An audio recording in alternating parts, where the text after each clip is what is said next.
Hi everybody, I'm Lex from Gentry. And I'm William. And we're putting the gloves on. No, I got the dirty gloves. Look at that. These are dirty. That is like really bad. We must have touched something really awful. Antiques, that's what we touched. Let's do it over. So this is a haul video? Yes. We gotta find a better name. I don't like that. It sounds very lower class to me. Like calling it a haul. It sounds like stuff you would throw in the back of a trailer. Yeah. Which we would never do with anything we'd ever procure. Yeah, procurement collection video. I don't know, like, how far to go here. Like, there's so much stuff on the table. Okay. That's the best overhead I'm going to give people. I can take it. Oh, no. It's got the little black, like, go. off to the lower right. How do I get rid of that? I don't see it. You don't see that? I see it now. Bear with us, everyone. I'm so sorry. And if I just... I feel like the volume just spiked when I said that, too. I'm sorry. Okay. Do you want to go first? No. I want you to go first. Okay. Can you hold this while I talk about it? Yes. So here's a very cool piece. Kurok of California. This one specifically, the Monterey Poppy collection of California. Very cool. So this isn't for sale. And I'm not going to give an evaluation because I've decided I'm going to collect these. And it's not for sale. That affixative on the back that left behind the glue, that's where that original 1960s green and white paper stamp would have been, saying like impervious to cigarettes and stuff like that. Yeah, I've seen a ton of pictures of them. So they're that square rectangular shape. But so everyone's like, so now you're talking about a piece you're not going to give me a value of. No, because I don't want anyone else to buy it, because I've decided I'm going to start sourcing these for myself to collect over time. But we can still educate a little. Yeah, of course. Or go find them for me and I'll buy them from you. Yes. So this one is, Kurok was started in Monterey, started in California, therefore very near and dear to our hearts. Beautiful, like tide pool collection of plates and barware. Right. It's made of phenolic, which is a type of black, it's like a plastic mixed resin. And all the pieces are hand inlaid with different metals, woods, coins, shells, coral, sometimes seaweed, things taken from the Monterey tide pools very often, the earlier pieces. This one actually is metal. That coral decal is done in a copper blend. But they're just amazing. And they're all hand buffed. They all have to be they were hand polished after manufacture to create that finish. I'm staring at the piece. I just love it. What else am I going to talk about? The man, I'm going to have a hard time. Guthrie. Yeah. He and his wife started this company. And that name is very popular because he's actually the first person to realize the value of Disney animation cells and bring them to market in his galleries. The same way he started bringing these beautiful inlay plates from Monterey. So Burbank, California, Disney was up and coming. His wife was actually, I believe, an animator. She was hired on by Disney. Very famous. And then they did this as well. They created an entire company themselves. Right. He learned all about plastics, in World War II, doing a lot of plastic engineering. The history is like endless. If you go look this up, this is one of the most amazing, I think, vintage items with the most colorful, beautiful California history behind it. And it's just so attached to so many other things. Yeah. They're really cool. I don't know. I'm hedging my words because there's like things I don't want to say about it. Sometimes they have crystals in them even. She did work with crystals. Right. There's owl inlay trays with beautiful owls and pheasants and road runners, just anything you can think of. Later when they were manufacturing, they did inlays for Coca-Cola. Anyway. So that's Kurok of California. If you didn't know anything about them, now you know a little bit. And if you see what I see, you're probably going to go look them up and learn for yourself because they're incredible. And that's just one little plate. It's my plate. Plate's not going in the shop. It's your plate? That's my plate. It's rare I fall across a company where I didn't know anything about it and I just fall that madly in love. Right. Speaking of Disney. More Disneyana. We come across a number of them. We get asked for to procure a number of them. So I found this Pyrex 2-cup measuring cup piece, Mickey and Friends. So this one, caught our eye just because of obviously the Mickey It's and Minnie. adorable. It's adorable, and it's like what kid doesn't want to bake with that? right, and it's obviously Pyrex, so it's extremely useful and durable cookware. They still sell this actively on Pyrex, so you can get one, shipped to you, all that for about $20. So we just wanted to point that out because you can see them online as well. But they are actively being made currently. But again, 2 cups. As I take it off the table, someone wrote across the base label on this one, unfortunately. Yeah, it happens. Yeah.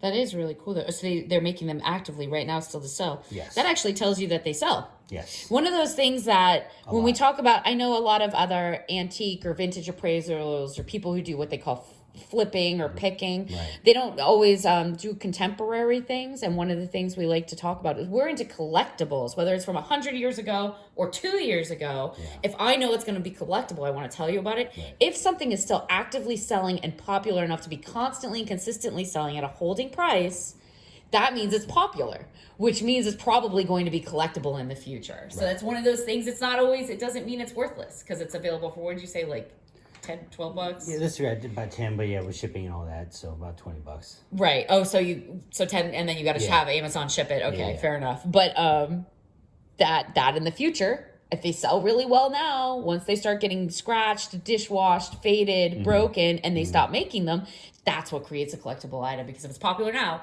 people are also going to want it later. I always like the super useful collectibles as well. Oh, it says right here, Disney made in the USA. So that's kind of nice too. That's a nice touch with the little Mickey heads, the Trinity of Mickey heads. Because sometimes these paper stamps don't even show it again. It's so messed up. Yeah. But it's down there at the bottom. Yeah. When they get lost, it can be hard to identify date and see if a product is authentic, and that really helps. Yeah, that they printed it right on there. That's pretty darn durable. This is a really cool pillow. This is contemporary. This is amazing. This is a hedgehog pillow entirely covered in seed beads by Pier 1. Have to say, Pier 1 since the 1990s, just again, surging in popularity, holding its value well, people buying used Pier 1 objects now at more than what they sold for off the shelves. Right. So one of those things, if you're looking to buy low and hold on to it for 20, 30 years and maybe really get into a specific, maybe you're really into seed bead pillows. I don't know. Maybe you're really into collectible mugs. Yeah.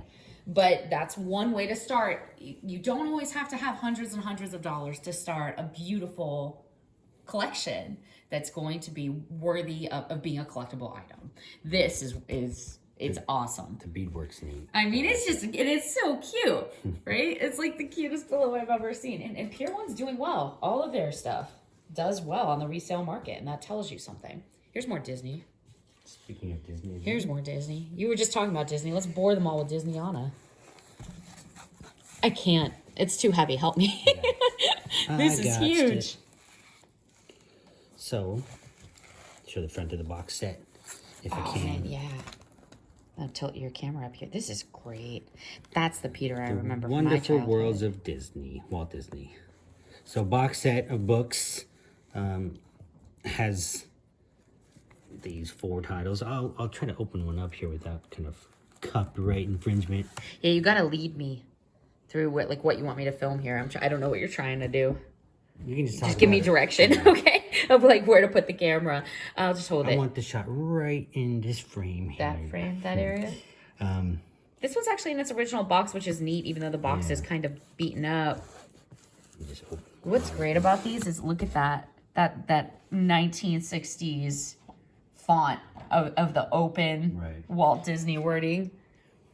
Okay. So this is kind of one of the cooler of the books. It has kind of the original stories of that you see in a lot of the classic Disney films: Sleeping Beauty, Pinocchio, Snow White, Ugly Duckling, and that type of thing. This is what you see at the opening scenes when they're showing the illuminated texts in the old movies. There's super Pinocchio. Cool. Oh, so it has all the stories. This one has all the stories. So this one, these books are from 65. Sure. I don't know. Check the front. I think so. That sounds right. It looks 60s. This looks like when they started. Yeah, 65. Where's that? There it is. Yep. Yep. Super little squirrel. I need a little squirrely. He's so cute. Okay, sorry. So these ones. William's giving me a look. He's like, I'm trying to talk about the item. That's kind of, I don't want to go through all the book, right? Because it's not really. Oh, that's neat. The book itself, too, is imprinted with a Snow White and the dwarves there. I don't know which dwarf that is, but. I'm pretty sure that little red-nosed one is Sneezy, isn't he? I can see that. I'll go with you. I don't know. I might be entirely totally wrong. Sneezy. No, it's Bashful. That's Bashful. Is that Bashful? That's got to be Bashful. Do you know all their names? I do, but I don't always know which names apply to which faces. Gotcha. I mean, we all know Doc and we all know Grumpy, and those are easy to remember. Sneezy, Sleepy. Bashful. Yeah. Okay. Anyways. So what did you give an evaluation? I'd say $50 to start. Absolutely. About 50 plus. These are the type of books, especially from the 60s, that kind of tend to accrue value. So, if you have them, hold on to them. If you see them out there, unless they'll accrue in value. You're a seller, then obviously don't hold on to them. Right, but they're these type of things that can accrue value. Oh yeah, I get it. I get what you're saying. Absolutely. If you had a choice of something to hold on to, right, this would be something that's moving forward. It's going to be worth more and more moving forward. It's a cool box. And now this is one of those things where I feel like we have to mention the absurdity of WorthPoint and other people who discuss, I'm going to look for comps on eBay or WorthPoint. Right. Here's what's hilarious. Go look this up. What you're going to see is that when someone sold one for $25, say 8 months ago, 3 to 7 other people started following that, thinking that was the worth because they comped it on WorthPoint. If they had scrolled just 2 pages further into March of 22, they'd see them one selling for $75 and 5 more selling for $50 to $60. Based on, because one person said, this is the value, I know the value, put it in there, managed to sell it for that. And then people that were searching comps at that time saw that comp and then were able to charge that. So when people are telling you, oh, just comp it, just search what it's going for on eBay and selling at. That's not accurate at all. And if you're going to use that, if that's like your starting reference, fine, use it. But don't just look at the first 3 to 10 pages. You need to scroll through and get a real sense of what they actually sell for. Because you can just see it happening. You see it happening in clumps where someone will take a $100 object, sell it for $12, then other people will start thinking that that's the value and then selling it for that over and over again. Yeah. And then somebody who knows what it's really worth comes along, and then suddenly everybody starts seeing that post instead and selling it for that. Exactly. Yeah, so if you see a brand new Ferrari sold for $50, you'd be like, oh, that's the price of Ferraris now. No. Yeah. That's not. But that's what happens. Right. That's what happens because that's how people are doing this. Yeah. So I just want to warn everyone, if that's your starting reference, if you have possibly no other research material, no other frame of reference, and that's what you're doing, take the time to at least look up every single one that's sold in the last, 5 to 10 years. And what you're going to see is even with inflation now, people are selling them for 1/5 of what they were worth 3 years ago. That doesn't make sense, right? So you have to kind of look at what you're doing. Don't just follow the leader. Get away from the sheeple. You can't just say someone sold it for that. That's what I'm going to ask for it. And then they do the eBay thing too, which is just horrifying. I see so many of these like very influential YouTubers they talk about these eBay comps and they just scroll through it and $12 to $15. They don't know what they're talking about. Yeah. You can't do that. Okay, next object. Cool. We do have a lot of Disney on the table today. There are. That's a cool one. So that one's not going in the shop? Have you decided to hold on to that? I think I want to hold on to it. I don't know. Here, let me move that pillow for you. Stories, and it just seems really neat. I like it. I kind of like the Peter Pan. That's the Peter Pan of my childhood. When I used the to original the 1980s, hardcore Peter Pan. Yeah, the real big hardcover books, Yeah. and it would all be the animation inside of it. Okay. Which one should we do next? What do you want to talk about? Maybe some of your little cars.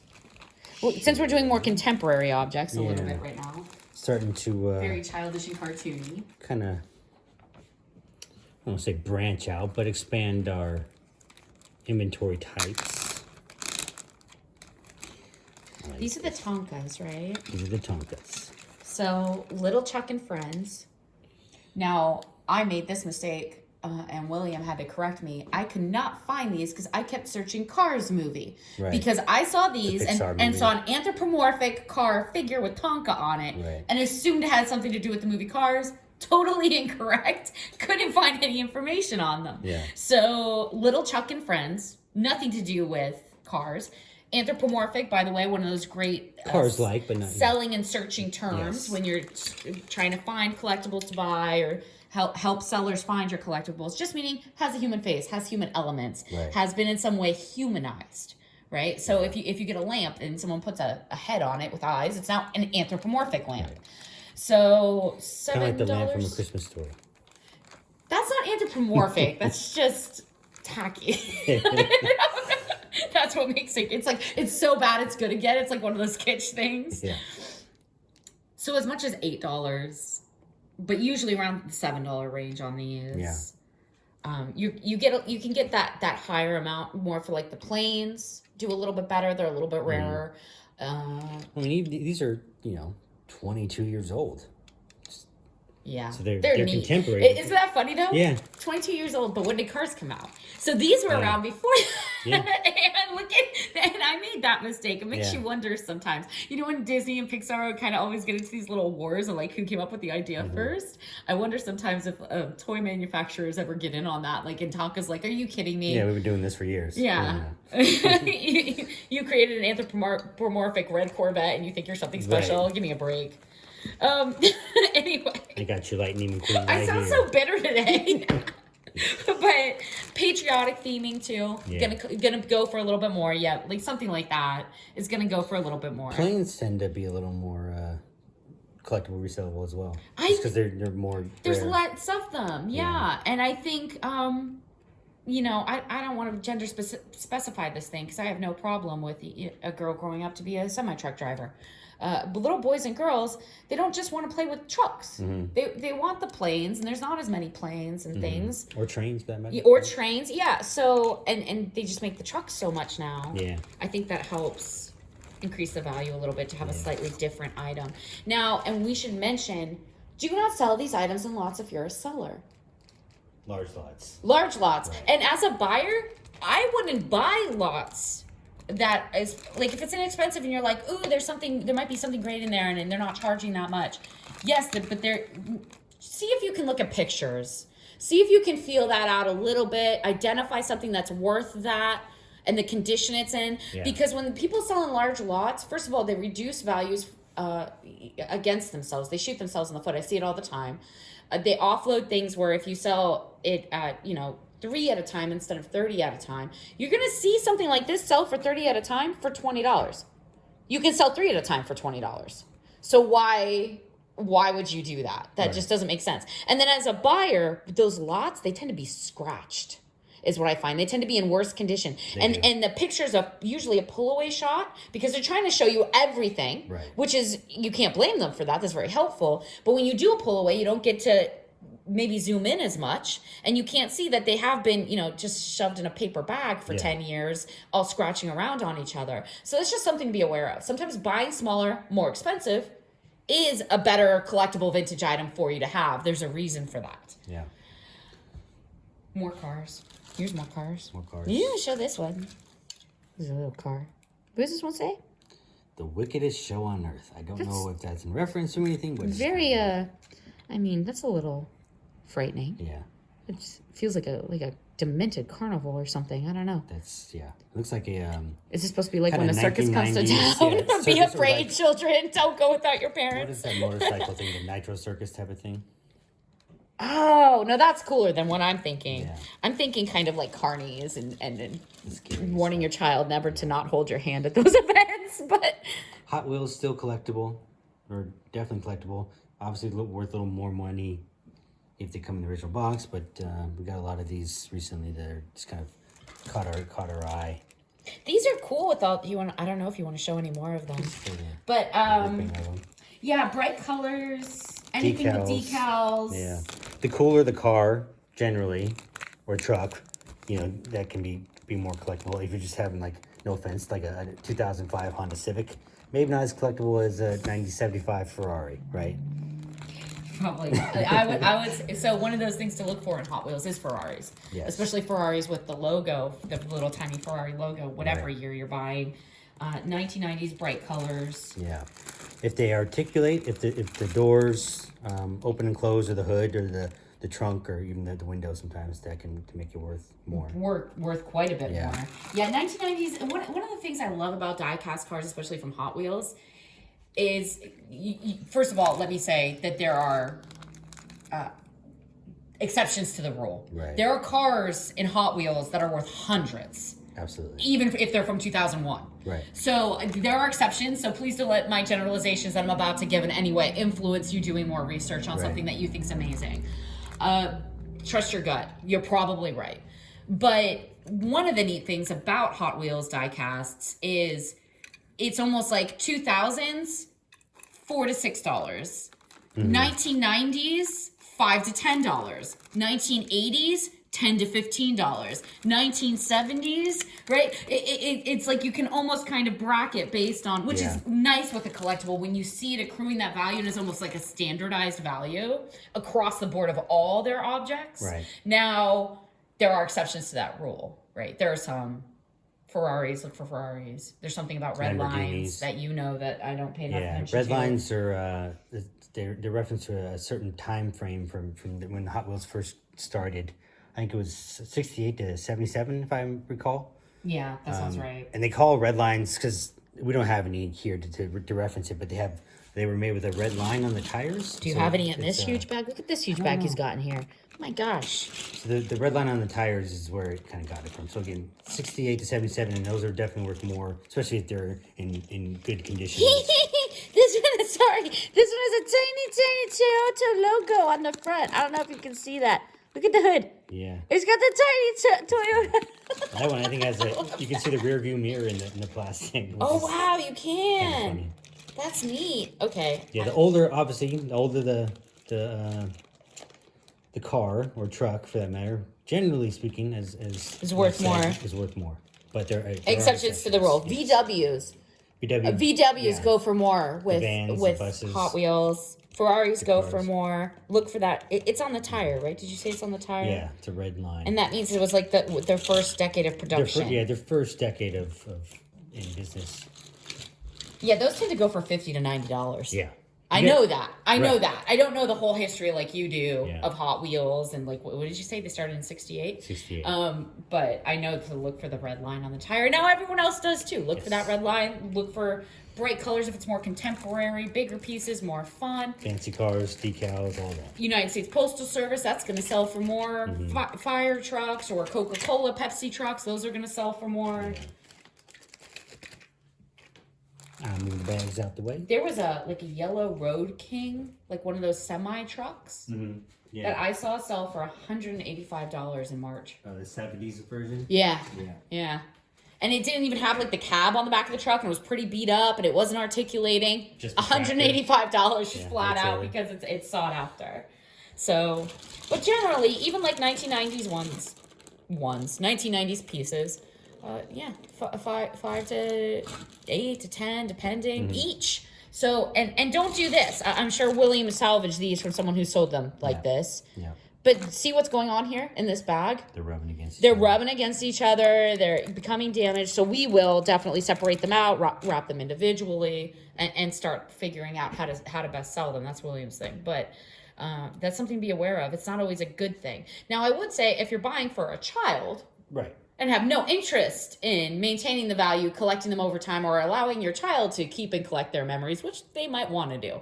But if you're a 6-year-old who just wants to write all over it in Sharpie, sure, go ahead and buy the $30 lot of 100 pieces. But also be aware there's going to be China manufacturer in there, broken pieces in there, scratched pieces. Right.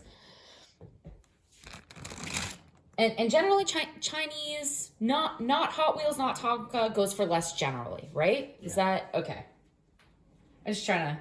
I don't know enough about cars, guys. That's William's thing. But if you're looking at them, look for the red tire. I know that. We've been talking about so many contemporary things. Yeah, you want to talk about that? Let's talk about some mugs. This is a cool mug. This is a mug, right? Kind of just a cool vintage stoneware looking mug. the thing that caught our eye is it's a computer company mug from basically when I think they started 1957. 57. So the digital company, the large computer group. So at one point was the second largest computer manufacturer computer company next to IBM. You know what the joke is here? I do not. They were before IBM, and IBM actually used this joke and this motif later on some mugs as well. Get on board. That's what it's visually trying to represent. Right. Get on board with the tech movement, because it was when computers were just beginning. Right. Yeah. Nice stoneware made in England mug. So, we picked this up at a estate sale, and just out of more curiosity, didn't know much about it, but when we started researching it, it's this particular mug. The only other one we found was in a British museum. So I was like, oh, okay. He's giving me looks again, because he picked this up and he was like, this is neat. Yeah. And I was like, right, I did that. He's like, no. Yeah. I don't care, Lex. I think it's neat. I'm going to buy it. Right. And I was like, it's not real stoneware. It's not really old. I don't know what the attraction is here. Right. And he was totally right, and I was totally wrong. Well, this is incredibly collectible. Yeah. There's only one other one we know of anywhere, which is in, that silicon. It's, what is the name of that museum? The CHM, the Computer History Museum of Mountain View, California. They actually have one in their permanent collection as an object artifact of when all technology computers coming out of like Mountain View, California before the Silicon Valley movement. So we're talking about the beginning of like computing, which is a big deal, I guess, to some people. I think I misspoke. I think I said British. I meant, Well, they're made in Britain. Yeah. So the mugs they contracted, and they're made in England. They're made in the UK, absolutely. Yeah. So you're not wrong about that. They were made by the Digital Equipment Corporation. I think so. Like the DEC. DEC. Yeah. So you're not wrong about that. Just reminded me of, like one of those early TV shows that kind of go in the history of the computing world and how kind of Wild West it was and crazy. Oh yeah, like if you're into what's that one? Halt and Catch Fire. Yeah, like if you're into Halt and Catch Fire, if you're into Silicon Valley with like Guilfoyle and Pied Piper, this is probably for you like looking at the Holy Grail, right? And I don't know what we're gonna do with it. It's kind of amazing. It's cool. Incredible. Yeah, it's neat. Glad we picked it up. Awesome. I like it. Yeah, I saw an IBM one sell for $40 not that long ago. Yeah. Series 1, which isn't nearly as old as that piece, nor as pivotal to the history. And I've seen others go for, $26 to $80. Right. So like $80. People will pay $75 to own that piece of history. So I'm not quite sure what we're going to do with it. I don't know. Whatever you want to do with it. Anyway, what's next? Anthropology mug. Those are kind of cool. Yeah. I mean, that's what is that called? Dog lovers? Dog person. These are 20 plus. Yeah. Yeah. Pretty. And again, one of those things when you're looking at similar costs or don't because somebody that month that you happen to be scrolling through that page sold one for 15 and everyone followed their lead, not understand that it's actually worth 25 to 36. Right. That you can get that much for it. It's collectible. People love these. It's kind of like the Pure One thing. There's kind of like a current, it's almost like a contemporary movement of collectibles from Pure One and Anthropology. Right. So. it's just a cool mug. The color called out to us. And the dogs. Dogs are awesome. Very cool dogs. Can you hand me the little spoon rests? I can. Let's talk about those. Get that one. These are neat. That one. Try to show them to the camera a little bit. These are so pretty. So these are ceramic. Let's see if I can get them in the shot there for everybody. So these come from a tradition of making toys for children. Wooden horses, highly brightly painted wooden horses for children. Sometimes called like the Darla horse, the Darlakarian horse, Dalarna, because they're from that region. They're Swedish, so it's a Swedish tradition.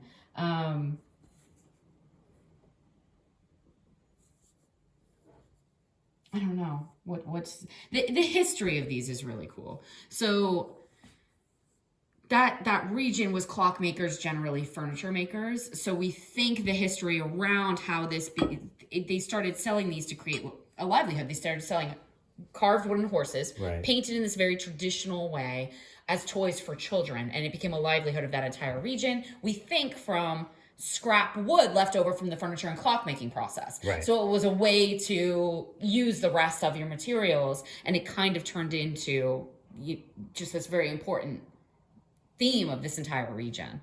So yeah, they are really pretty. So if you see one of these, I've seen some people mistake these for like a Mexican folklore horses and things along those lines. They're not. They're Swedish. These are Swedish. This is, there are brightly colored Day of the Dead animals and sugar skulls and all these other things, but these happen to be just from a different country, a different region, and have a different history to them. Usually, like Dalarna. People usually put Dalarna. They put the name of the region. If you Google search Aresta Swedish horse, you'll see 100-foot red one with tourists taking their pictures under. It's beautiful. That sounds cool. Yeah, it's pretty cool. Right. So those are neat. They sell new now. There's people that produce them. Mm-hmm. So, and what does that tell you? That tells you that people want them. They're popular. $10 to $15 each. I think the ones that are currently sold by EHG on Amazon are $15 each, something in that range. But these are from the 1990s. Honestly, the EHG ones, this might be the EHGs that they began selling in the 1990s, and they've been selling solidly for 30 years. Oh, wow. So I'd have to double check that. Don't quote me. Always. But my guess is that's them, because I have seen them before. I'm big on these spoon rests. These spoon rests, they sell amazingly well. People want them. They're useful. And they're collectible. Yeah. This is something that your child that remembers maybe cooking with you in a kitchen is going to want later. Yeah. Or your grandchild, or a friend that you had over that spent a great deal of time with you, perhaps. So. Because no one wants pasta sauce on their countertops. They are so useful. Yes. I don't know how I went through my whole life not having a spoon rest. I don't either. Until I figured out what a spoon rest was. Right. I mean, how does anyone cook without one? I don't know. I'll tell you how. You stain your cutting board or your counter the way I did for 20 years. So that's how you do it. Or you reach for a cup or something, or a napkin or a paper towel that's too dangerous to have near the stove, but you do it anyway. Mm-hmm. Anyway, very cool. That's funny that you were like, I'll tell you how. Yeah, because he watched me do it for years and years and years. I like the red one. This is kind of, just to mention really quick, not to get into too much detail, but since we were talking about so much contemporary, kind of very bright things that are going to be collectible into the future, this line is called Monster High. If you can just get a feel of it visually for what it looks like, this logo down here. There are some Monster High dolls with incredible hair inserts, and they're worth quite a bit now. And they haven't been on the market or created that long. Right. So what does that tell you for later? Kind of the way Barbie is very collectible. I feel they accrue value, or will accrue that value. These especially kept in good condition. Mm-hmm. And this is one of those things too, like you were talking, I know when you first started trying to recorrect the Ferraris from the die casts, right, that this is one of those things that you wish you had held on to your micro machines as a kid, and you let your mother get rid of them. Yeah. So that's one of those, I just want to tell, I don't know, maybe the parents out there, if your kids are trying to just throw away their dolls, if it's something like that, stick it in a shoebox for them. Mm-hmm. They're going to want it. And they're going to wish that you hadn't dropped it off at the donation center when they were away at college. They're gonna judge you for that later in life. How true. But and not just because of the value. We talk so much about value and worth and appraisal and what's collectible and what isn't, but because these are things that have an emotional fixation to people's childhood. Right. So it's not even about what it's going to be worth to your son and daughter later in their 50s and if they want to sell it. It's about they're going to want it. They're going to want those memories. And there's a reason why those things are worth money. And it's because other people's parents did get rid of them, and now they have to go rebuy those memories, right? Exactly. They have to bring them back into their life. A lot for them, for sure. How about the little treasure chest? This is cool. This is a handmade wooden, it's like a hard carrying vessel. $35 for something like this, just off the top of my head. I haven't I haven't gone and looked it up. bad. I've seen bigger pieces go in the $125 range, smaller pieces go in the $20 range, and they can get as small as hard box, like cosmetic travel bags from this era. So you have this leather, you have these, brass grommet and studding work, you have metal. This is all like a formed metal, a pressed metal. You have to be a little bit careful with these. So this is an actual one. One of the ways you can tell is these tiny little nails connecting the hand attached wood. You see these tiny, tiny little nail holes everywhere through here, and kind of get a feel for the way the wood looks, because places like Walmart do make knockoffs of these now. Right. But you can tell when you look at them from the way they're manufactured that they're much more contemporary. This is a nice one. One of the actual older ones with all those pinning nails. It is cool. Super tiny. Yeah. Very neat. What else have we got to talk about? There's too much to talk about. Needlepoint pillows. Those are 1940s. There's two smaller ones. There's a pair here. Actually, it might be 1950s now that I'm seeing the zipper on the side.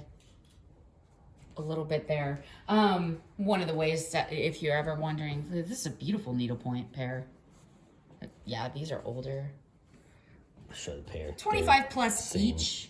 Yeah. And you will see people sell 2 or 4 of them for half of what they're worth. So don't do that. Don't do that. And I mean, look at them. These are incredible. Don't make them like this anymore. No, can't buy that. I mean, you can if you know what you're doing. There are people that do needlepoint projects now. Yeah. But that bigger one, that's far more contemporary with the farm scene. So it's bigger, which you think would make it worth more, but it's also more contemporary, which makes it worth a little bit less.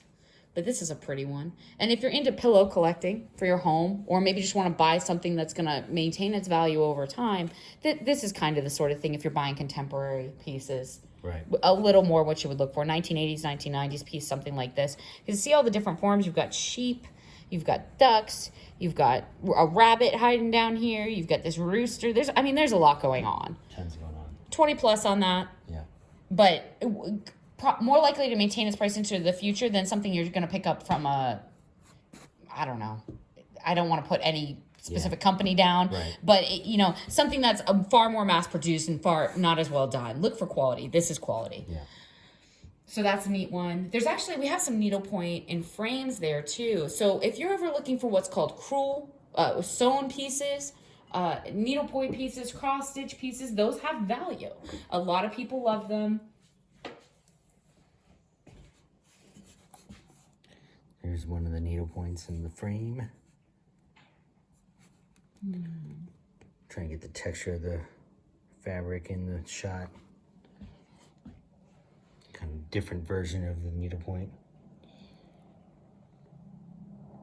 So yeah, the backyard birdhouses, that's that bigger one. Yeah. That's actually from a 1990s kit. So as I was just saying, kind of those projects, which by the way, keep your eye out for those. Like that specific one is worth $15 as a new kit.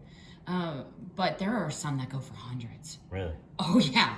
So the kits even before, so not the made needlepoint, but like just the pattern in the bag with the instructions on how to create it can be worth quite a bit. People enjoy doing them.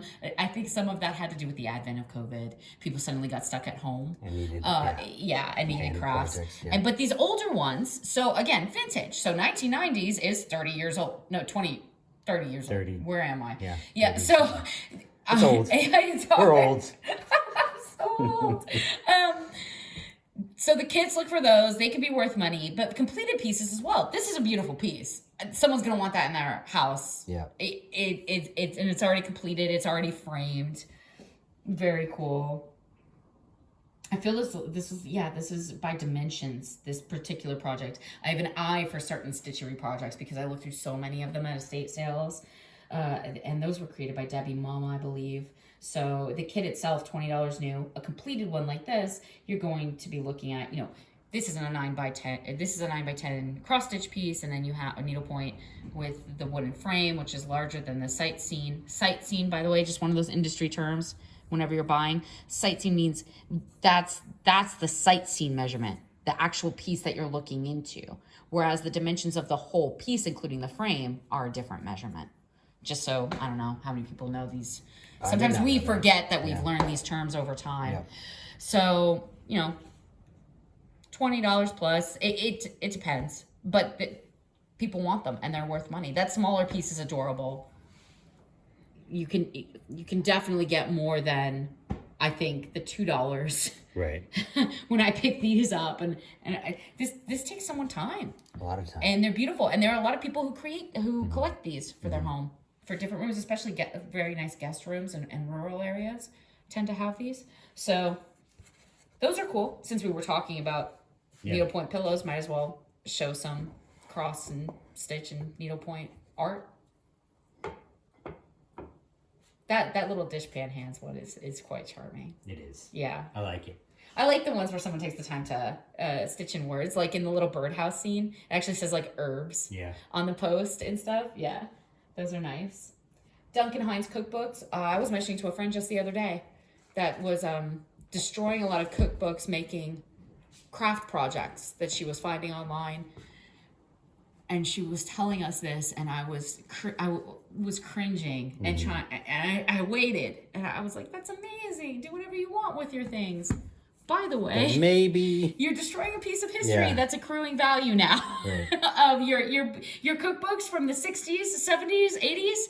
They are worth money now, and they will keep being worth more money moving forward. Now, I can't say that for absolute certainty, but I can tell you every day that goes by, these are worth more. I think we talked about it on some other videos, if I'm not mistaken, just the pain that kind of looking at a recipe online is becoming. It's a problem for our generation, and it's going to be a problem for all other generations, because you can't just go look up a brownie recipe, because you have to look at the vlog, the blog, the advertisements, the things that are getting in the way, the pop-ups. You can't get to the recipe, and then you use the recipe, and guess what? It's horrible. Right. And it doesn't work well. And it's a dime a dozen, so many chef sites. And it's kind of a pain. Also, when you're trying to cook and deal with a cell phone, like maybe you're trying to cook like sugar cookies with your kid at Christmas. Right. So you've got these kids in the kitchen. You're trying to scroll through, you're trying to pause a video maybe, you're scroll through the thing that keeps, like, your screensaver keeps turning back on. Yeah. Your fingers are covered in flour. I'm telling you, I know this for a fact. Right. Our generation hates this. Right. So what we are doing is going and buying these old cookbooks that nobody wants anymore, because they are so useful and beautiful, and they're wonderful as a decor item in the kitchen. Yeah. So these are worth money. Stop offloading them dirt cheap or destroying them to make decoupage, please. I'm getting hungry just looking at the baked goods. This looks amazing. Somebody wants it. Somebody needs it. Somebody's old. And I know all of our kind of elitist chef friends out there, they know this. Cookbooks are a part of human history that is irreplaceable.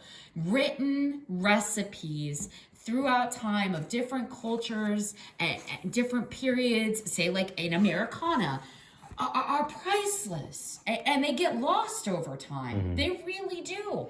Like a baked Alaska from 1940s, that's a recipe that'll disappear if people keep destroying cookbooks. Yeah, please don't. Yeah, so please don't. You know, and especially one this cool. Yeah. Look at this.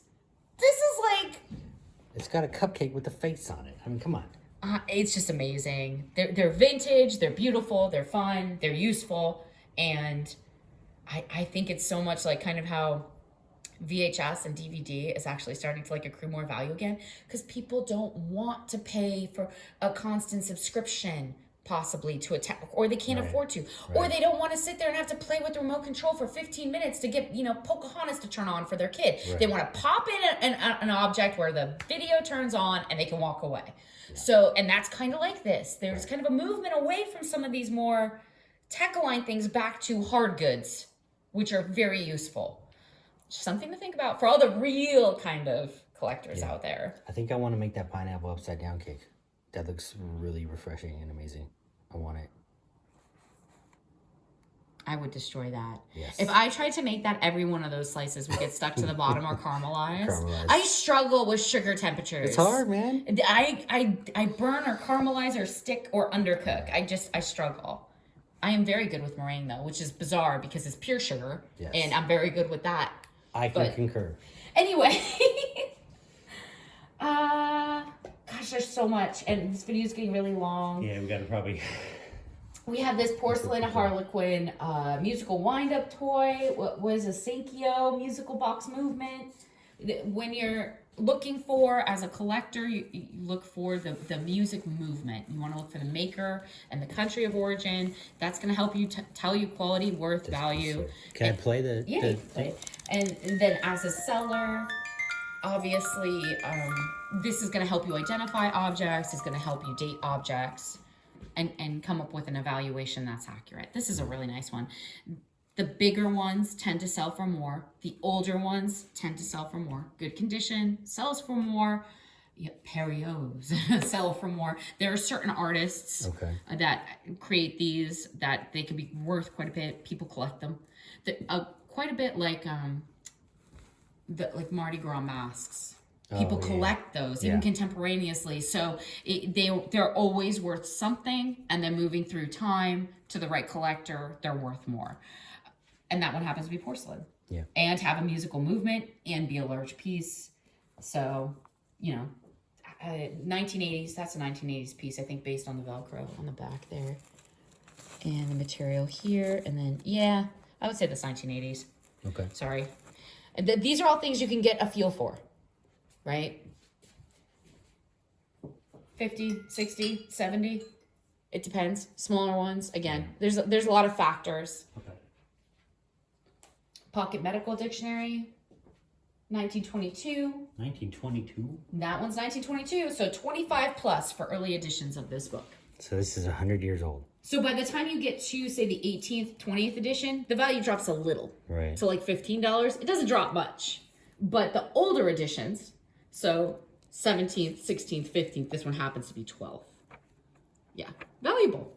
Wow. Don't pass these things up. Yeah. I'm not sure I'm going to sell that one. That one might go in my permanent collection. There's a lot of medical terms. Yeah. Who knew it was complicated? Have you seen that volume of Grey's Anatomy? That's true. It's a large volume. Is that why they pay doctors so much? All right. Well, it's also why they created the books, because even your best doctor's not going to keep all that in their head. They need reference material too. We also have American folklore book that I almost passed up that William snapped, and then he was like, "I think this is cool. I think I might just keep this for myself," and I didn't even pay enough attention to it, which is a shame because I'm usually pretty good with texts. This is a 1944 American folklore volume. Now this book, $60 to $95. So you did incredibly well. Spotting the prize in the mess at the estate sale. Just a lot of cool stories in here. Yeah. This one's in really nice condition too.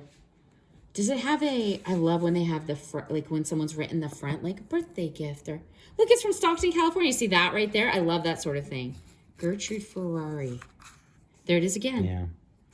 Try to get that in. When you're getting a book from California, it's neat to have a little bit. Right. This one's not written in anywhere. I actually prefer when someone's... Inscriptions. Yeah. Yeah. But very cool piece. Some people prefer them in condition like this without ink.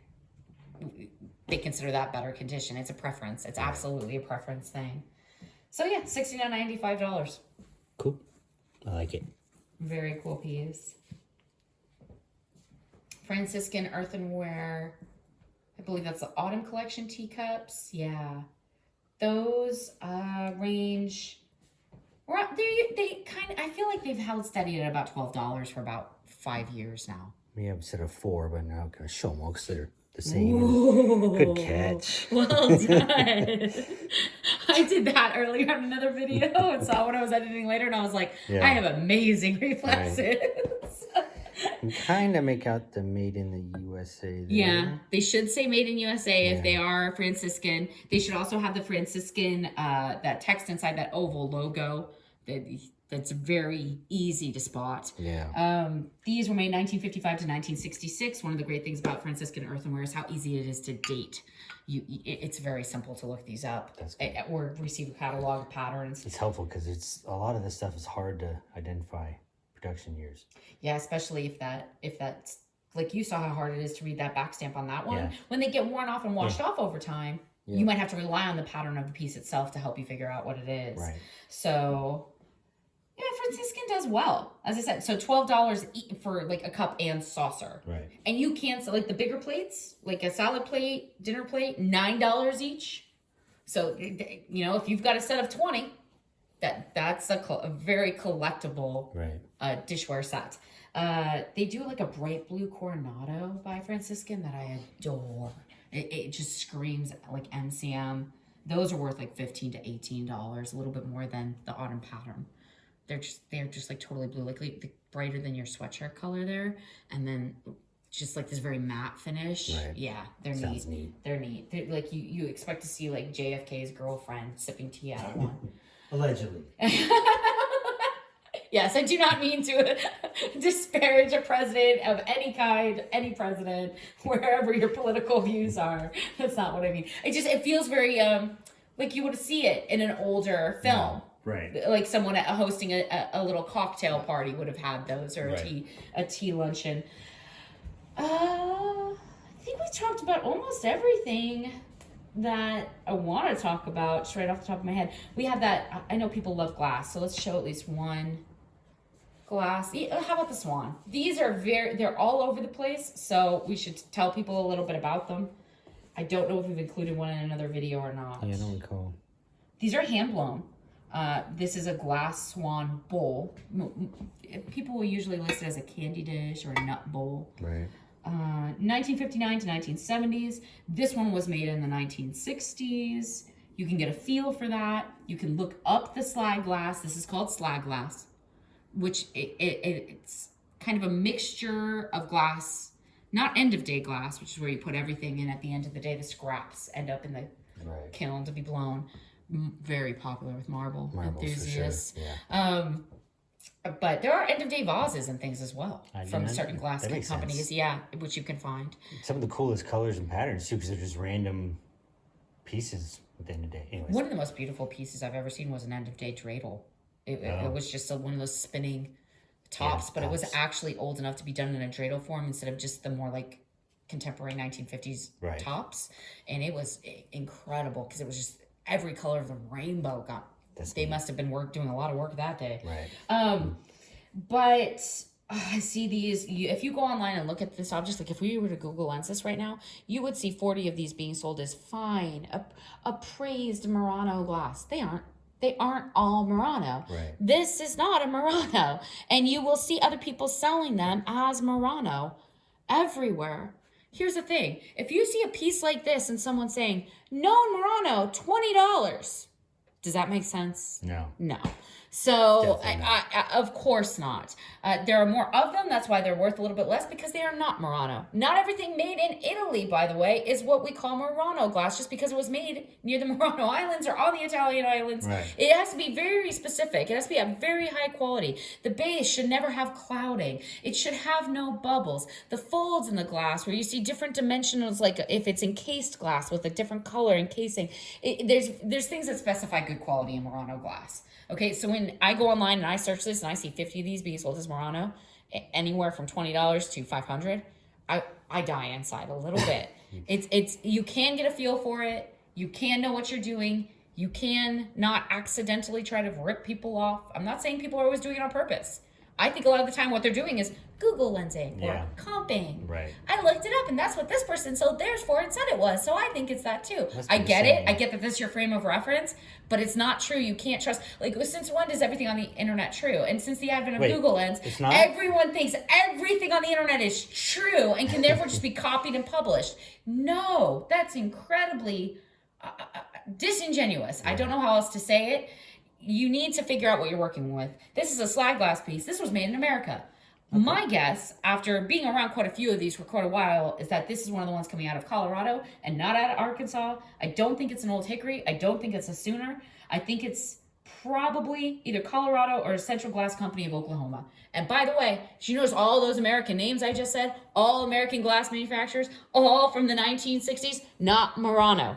Okay. So a lot of them out there, you know. And you see a lot of varieties of colors and it's not that it's not beautiful. Yeah. This is a beautiful piece of American glass history, but it's not Italian. If anything, maybe stop giving away, I'm American, all the credit for American Glass Works Right. to Italians because it's the only name you know, or you're copy and pasting off the internet. Yeah. Not that I'm saying anything against Murano glass. I have a fabulous Italian Murano glass collection as well. But my guess is Oklahoma or Colorado. Based on the color and based on the technique, when you look at these head forms, you can get a feel for which ones came from which glass companies. And this one's nice. This one's like a purple milk white. There's some opalescent blues in there. Yeah, a lot of different color. Yeah. Some orange in there. I tend to find that if it's more attractive, if the colors are more attractive, if the layers are more attractive, you can get a little bit more. Yeah. It's really kind of based on the aesthetic because there are some that are not that pretty. Yeah. So cool. We need to talk about glass. There's some information on glass. I'm still amazed by that little computer mug. Okay, everybody, this video is almost an hour long. Oh, wow. So thank you. Like and subscribe if you found it helpful or if you want more videos. I mean, let's be honest, we're going to make more videos whether or not you like and subscribe. Yeah. But it would do us a solid. Be a brick. Yeah. Cheers. Cheers.